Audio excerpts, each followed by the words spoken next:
Welcome in to Chic and Ball. I'm your host, Els the Truth. Thank you for tuning in and watching. On today's show, I want to talk about, critique, give credit where credit is due to the WNBA awards. Not only that, but as promised before the season, I also want to give you guys my all WNBA third team players and all WNBA third team defensive players. If you know me, if you know anything about my channel, I love being original. These are awards that I created. Just like I created the mock draft videos, I want to make this a yearly tradition. And before I get started, let me just say this. I done probably watched like 75 to 80% of all WNBA games from 2024. So keep in mind, as I created these third teams, these is probably even more research than the mock drafts. And the mock drafts, it probably take me 6 months to even prepare a draft board. So with this, I got a really good feeling about this list, and I can't wait to see how y'all feel. So kick back, enjoy the show, and let's get this thing started. First, let's look at the WNBA's first team and second team, and then we'll reveal our third team.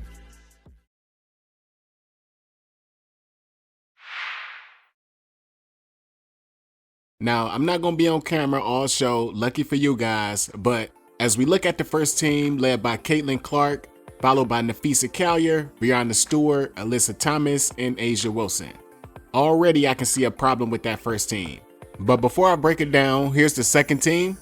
Kalia Copper, Sabrina Ionescu, Jonquel Jones, Arike Ogunbowale, and Neko Ogumike. All 10 players are great, but I feel like I would have moved Alyssa Thomas down to the second team, moved Jonquel Jones up to the first team. Not only did the New York Liberty have a better record than the Connecticut Sun, but Jonquel Jones also averaged more points, rebounds, shot a higher field goal percentage from the field, from three, and from free throw. So I don't agree with Alyssa Thomas over Jonquel Jones.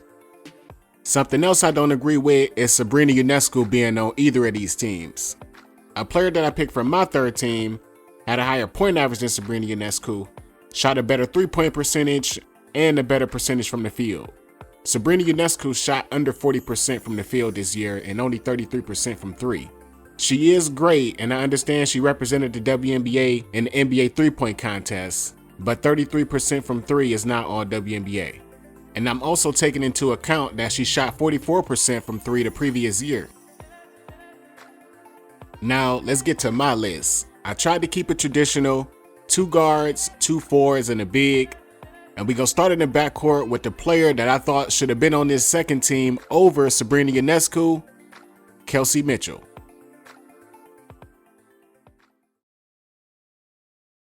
Come back and play with people like Kaylin and Aaliyah, and our group period is just really fun for me, and I don't want to miss out on that. This past season in 2024, Kelsey Mitchell averaged 19 points on 47% shooting and 40% from the three-point line. This ain't even about the stats. I got some plays I want to show you here to demonstrate why she should have been on one of those first 2 teams. On the first play, just a simple catch and shoot drop off from Aaliyah Boston, nothing but the bottom. Then on a fast break, she won't be denied, hit Jordan Horston with a little between the legs and got to the strong hand, which is the left hand. Then watch this, ISO on Marina Mabrey in the corner, iced her like a cold drink. Now here goes some defense, closing the lane, forcing Ariel Atkins into a tough shot. Then Jewel Lloyd thought she had one. Kelsey said, "Get that out of here." This next play is amazing. Coach always says stop the ball on a fast break. Rip the ball right out of Alyssa Thomas' hands. And I showed you 2 tough threes in the corner. Now here go a wide open 3 on the opposite end. And that's how you end up shooting 40% for the season. You gotta hit a few tough ones, but you gotta hit a whole lot of wide open ones too.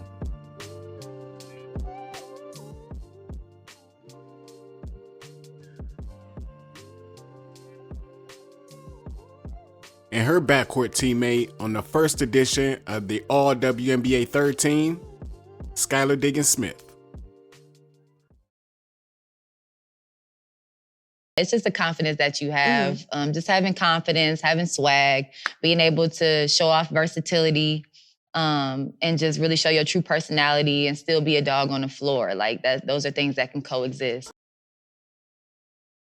After missing a full season on mommy duties, she came back took a step back from scoring and really played traditional point guard. And she passed the ball pretty well. She had about a 2-to-1 assist to turnover ratio.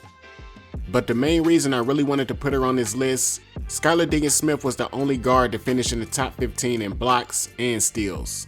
She was 12th in blocks and 3rd in steals. And I mean, that has to mean something. Even though you don't look at her as a traditional lockdown defender, but she's the only guard that's putting up those kind of defensive stats, so you got to give credit where credit is due. The reason Skylar Diggins probably didn't make the second team or the third team, she only shot 29% from 3.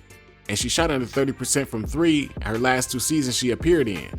If she can get that fixed, then I expect her to be back on the second team, possibly even the first team. Now let's move into the front court. The player that I got at the 3 in the first edition of the All-WNBA third team, Kayla McBride. Since I've been here, Minnesota has been such a saving grace for me in my career. And so it means a lot to me to be here, and you know, you hear your name in franchise records and you know the players that came before you, and it matters a lot to me. I actually thought it was criminal for the Lynx to go 30-10 and only get 1 player on the All-WNBA teams. We really need to start putting more of an emphasis on winning. If I had to swap a player out for K-Mac, I would have to choose Kahleah Copper. And here are my reasons. First, the Minnesota Lynx had a much better record while the Phoenix Mercury finished under 500. Secondly, although Kahleah Copper is a great player, she had a season where she averaged 21 points, but Kayla McBride had a pretty good season on both ends of the floor. She only averaged 15 points, so Kahleah Copper got her there, but K-Mac shot 40% from 3, and she's perhaps one of the best free throw shooters of all time. Anytime the ball come off her wrist, you almost expect it to go in. While Kahleah Copper, she had a pretty streaky season, where she shot 31% from 3, and that was down from 40% the previous year. Now, fortunately, we ain't got to swap nobody out because this is the All-WNBA third team.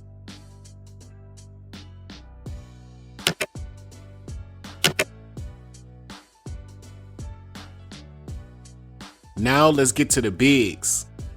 Playing the 4 on the first edition of the All-WNBA third team, De'Erica Hamby. I'm from the South, so I got all the card games. So I'm gonna teach them. I can't promise that they're gonna be great at it, but I will give my experience and expertise. De'Erica Goham Hamby had such a great season, but it just got lost in all the losing on the Sparks. The WNBA completely screwed her out of the Most Improved award as well. Now I ain't mad at Dejanay Carrington for winning it because I picked her to win the award before the season started. But De'Erica Hamby's stats overall improved way more. I think the only reason they didn't give it to her because she won 6th Player of the Year 2 times. Maybe they expected this from her. I know I did. Shot better from the field, from 3. She also averaged more points, rebounds, assists, and steals than Dejanay. But that's just my little critique of the Most Improved award this year. Why De'Erica Hamby is on my third team. She was 5th in the league in double-doubles with 16. The Sparks lost Cam Brink early in the season. They also were without Azurá Stevens early in the season, so she pretty much had to hold down the front court by herself. On top of that, this team didn't have no other all-stars, no other primary scorers, so even though she was the main focus, she still got all of hers.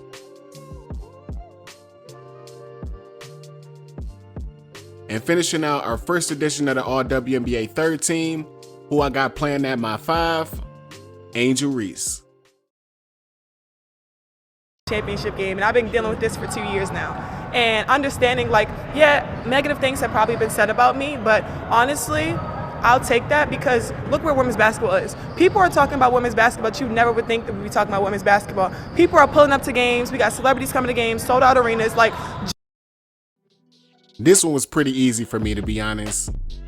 Angel Reese, as a rookie, led the league in double-doubles with 26, led the league in offensive rebounding with 5 per game. Not only that, she took it at all the top players in the league. She went toe-to-toe with A'ja Wilson, went toe-to-toe with Breanna Stewart. I know y'all remember the little altercation with Alyssa Thomas in Connecticut. She battled against Tina Charles, Cheyenne Parker, and Naz Hillman. I mean, they really took it at that girl all season, and she showed up each and every game. Another reason she on this third team for me is because she missed the end of the season, only ended up playing in 34 games, so that's 6 games that she didn't get to play in. 26 double-doubles in 34 games, and 28 consecutive games of double-digit rebounds. Those numbers alone could have got her on the second team or the first team, in my opinion. Now, I'm really hoping the WNBA adopt this model, and it ain't like it's something new because the NBA got an all-NBA third team. I think it gives the players more credibility, and it gives the fans an idea of who the top players are in the league. And we all know there are way more than 10 great players in the WNBA.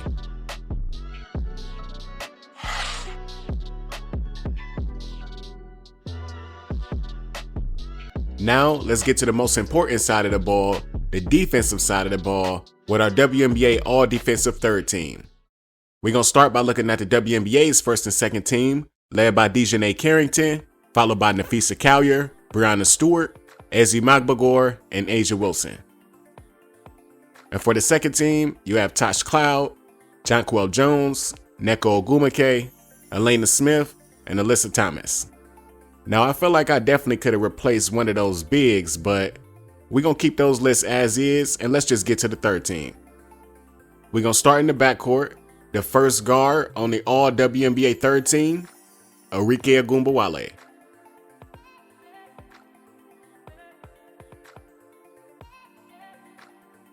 To make this pretty easy for y'all to see, Arike Ogunbowale led the league in steals by a mile. She had 81 total steals, while the next player in second place had 69. And defense ain't always self-explanatory, so let's break down these plays. On the first play, Nia Coffey of the Atlanta Dream tried to give her a little shoulder swipe. Arike Ogunbowale was able to recover without fouling and forced a miss, and got the rebound. On the next play, she just blindside Kalia Copper and picked her clean like an 8-piece bone in. Watch her take the path, don't give it a lane, forced her to a bad shot, and we off to the other end. And she accepted the challenge, took on Kalia Copper this whole game, one-on-one, bodied her up and forced her to a miss. Then on this one, she fights through the Ezi Magbagor screen, and I guess she intimidated Gabby Williams enough to make her airball. And this one right here is just wild. She got Alicia Gray in the corner, and then she just ripped the ball off her like a sticky note. Now, because the Dallas Wings had such a bad season, you won't find her on no defensive win share or defensive rating list, but leading the league in steals, that has to mean something.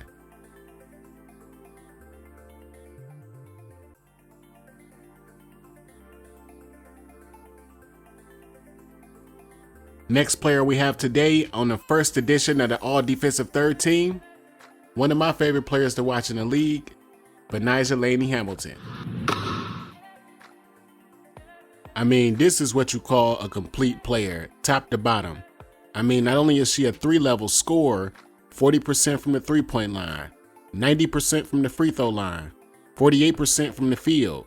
She's also a lockdown defender and probably the best defender in the WNBA. And honestly, I don't even think it's close. Now let's look at some plays and I'm gonna show you exactly why I think that. And look at this, on the first play, Monique Billings didn't even get the ball from the referee yet, and B already pressing her 94 feet. And Natasha Cloud is one of the best point guards in the WNBA, and she's been that for a long time. So pressing her in the backcourt like that is just major confidence.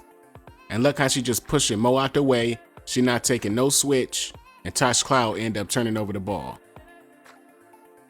And on the next play, same scenario. Before Naz Hillman can even inbound the ball, she already pressing Jordan Canada, another one of the best point guards in the league, pretty much all the way at the other baseline, not even allowing her to play point guard.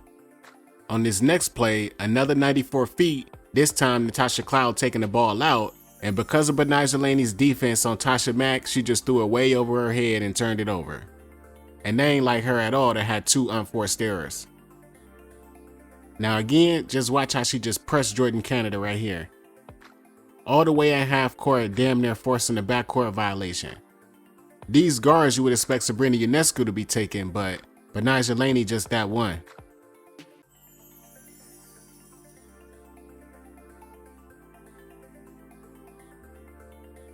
I could honestly sit here and talk about the Queen Bee all day, but let's keep the show moving. And the next player on the all-defensive third team, currently of the Seattle Storm, 1 Jordan Horston.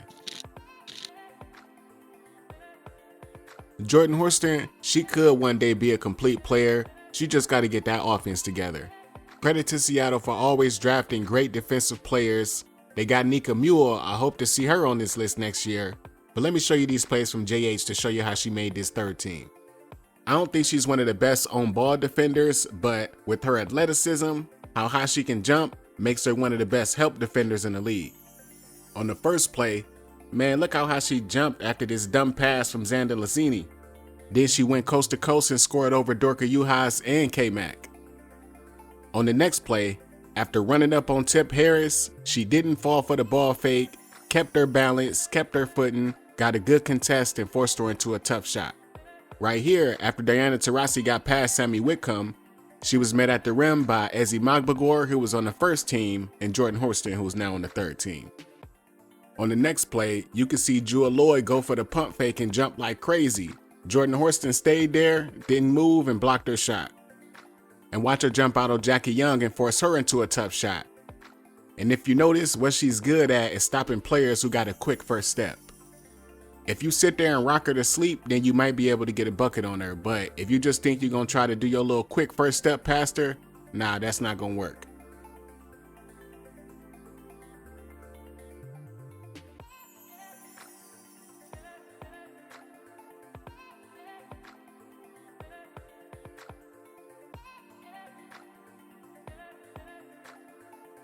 All right, let's keep this list moving. 2 great players left. But now we got a veteran, still putting it down like 2016. New member of the Indiana Fever, formerly of the Connecticut Sun, DeWanna Bonner.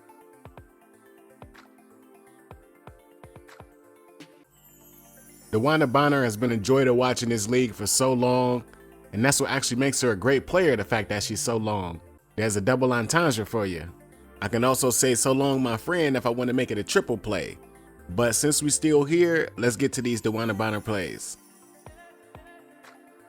On the first play, her Indiana teammate, Natasha Howard, tried to hit her with a dream shake, but DB stood on business and got her called for a travel.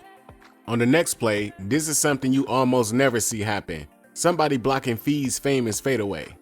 Bro, I'm telling you, you cannot underestimate them long arms.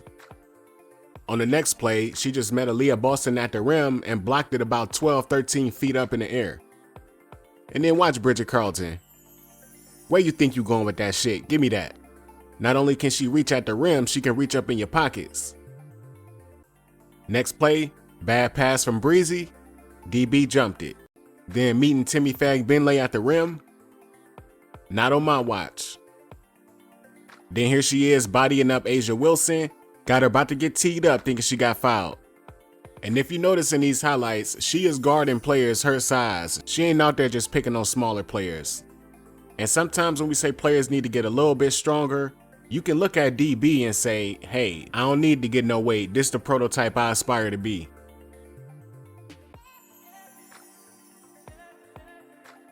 Okay guys, let's finish out this list. On the first edition of the WNBA Defensive Third Team, I've coined her the stop sign. Other people have called her the separator. You already know who I'm talking about, Kamilla Cardoso. I really feel like Kamilla got absolutely no credit for what she was doing last year. A huge part of the reason Angel Reese was able to do what she was doing was because Kamilla Cardoso was next to her. Since Mila focuses on shot blocking, while she protecting the rim, Angel snatching up the rebounds. It goes hand in hand. Angel Reese is just not a shot blocker. She don't even go for blocks half the time. Kamilla is the complete opposite. She looking to block anybody that come down her way. Now, let's get to these plays and show you why she made the PR&M Defensive Third Team.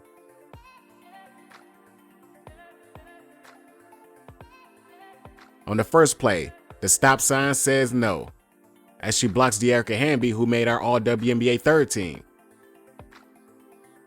On the next play, jumping out on the Aaliyah Edwards step back and blocking that. Right here, Kelsey Mitchell was able to get under her with her speed, but she did just enough to mess up the shot. On this one, watch how she just swiped the ball out of Odyssey Sims' hand. That's just simply IQ. You put the ball over your head, I'm taking it. On the next play, closing up the back door on her new teammate, Ariel Atkins. Same thing I showed y'all she did to Kelsey Mitchell earlier. Did the same thing to Kalia Copper. Then right here, I don't know what Ray Burrell was thinking, but it don't look like she was even trying to make a basket on that. She pretty much just gave Camila a block, said, "Here, take it from me."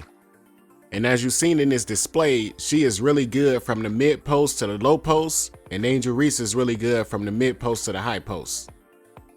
This thing is supposed to work like the San Antonio Spurs. Tim Duncan and David Robinson, I really believe all they need is some good guards and they're going to start running off championships.